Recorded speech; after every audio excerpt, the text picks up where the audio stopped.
तो जी आज है 13 अक्टूबर और हम काट रहे हैं धान। तो आज हमारा ना धान काटने का दूसरा दिन है और कल 12 तारीख से हम धान काटने लग गए हैं। तो एक दिन में हमारे धान की कटाई हमसे कंप्लीट नहीं हुई, तो 2 दिन लग गए। 12 और 13 2 दिनों में की हमने यहाँ पे धान की कटाई।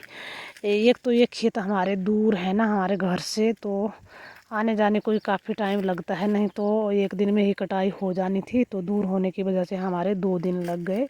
तो ये देखिए यहाँ पे धान काट करके खेत हमारे कैसे लग रहे हैं और सूख भी गए हैं धान अभी हमारे। फिर यहाँ पे 14 तारीख को हमारा एक बकरा बीमार हुआ था, तो समझ नहीं आ रही थी कि भाई इसको क्या करें। और फिर खाना खुना बनाया हमने। यहाँ पे मैंने करेले की सब्ज़ी निकाली है और यहाँ पे हम फिर से आ गए हैं खेतों में। तो आज हमने धान की पिटाई शुरू कर दी है।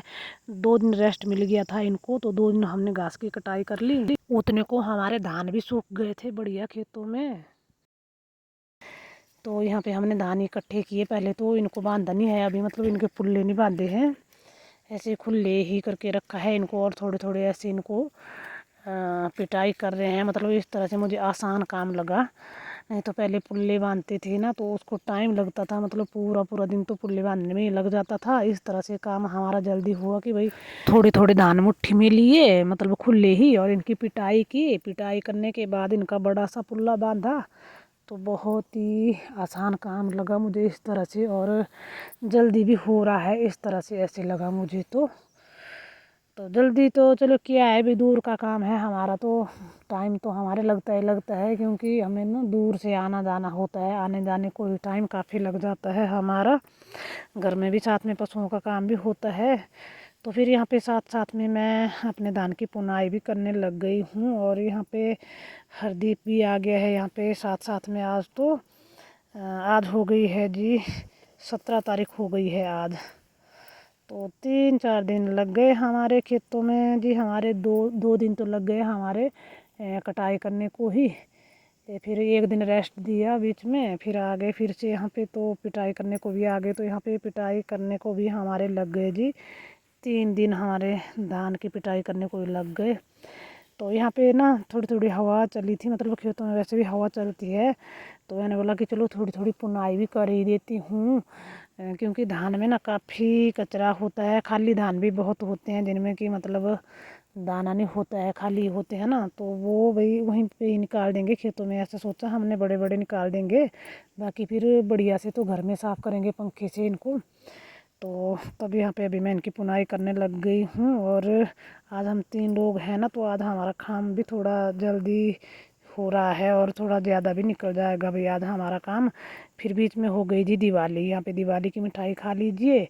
और फिर यहाँ पे दिवाली के बाद हम आए हैं आज 21 तारीख को खेतों में। मतलब 17 तारीख के बाद हम आ जाए हैं खेतों में। तो 17 के बाद मैं हो गई बीमार, मुझे लग गई बुखार। तो 3 दिन तो हमारे दाना हमारे खेतों में ही पड़े रहे। तो फिर यहाँ पे आ जाए हैं हम 21 तारीख को। दिवाली का ही तेज भी आया था घर में। फिर यहाँ पे ट्रैक्टर ले आए खेतों में भी। हमने बोला कि चलो खेतों की भी साथ साथ में जुताई कर ही लेते हैं। तो जो धान पड़े थे खेतों में ना, वो भी आज ही उठाने लगे हैं हम। 3 दिनों के बाद उठाने लगे हम। यहाँ पे दाने रखे थे तिरपाल पे। ये तो शुक्र है भगवान का कि भाई बारिश वगैरह नहीं हुई बीच में ना। बड़ा मुश्किल होता है जब मैं से बीमार हो जाती हूँ ना, तो मेरा सारा काम बिखर जाता है। मतलब एक दिन का काम ना, मतलब एक हफ्ता लेट हो जाता है। बहुत लेट हुआ इस बार भी हमारा काम। तो अभी हितेश तो ढोने लग गए हैं ये धान की बोरियां। तो साथ साथ में हरदीप ने तो खेत की जुताई भी शुरू कर दी है। तो एक खेत इसने जोत लिया है और दूसरे खेत की जुताई करने लगा है ये। पर अभी ये खेत हमारा खाली नहीं है तो ये ना आधे खेत को जोतने लग गया है। तो मैं और हितेश जल्दी जल्दी से धान उठाने लगे हैं यहाँ से। अभी तुरपाल वगैरह भी रखे हुए हैं, मतलब आधा खेत तो कवर हो गया है तुरपाल से ही। तो अभी फटाफट से उठाएंगे इनको।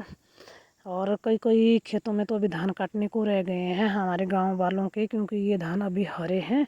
हमारे पक गए थे तो हमने जल्दी काट भी लिए और खेतों की जुताई भी कर ली जल्दी जल्दी।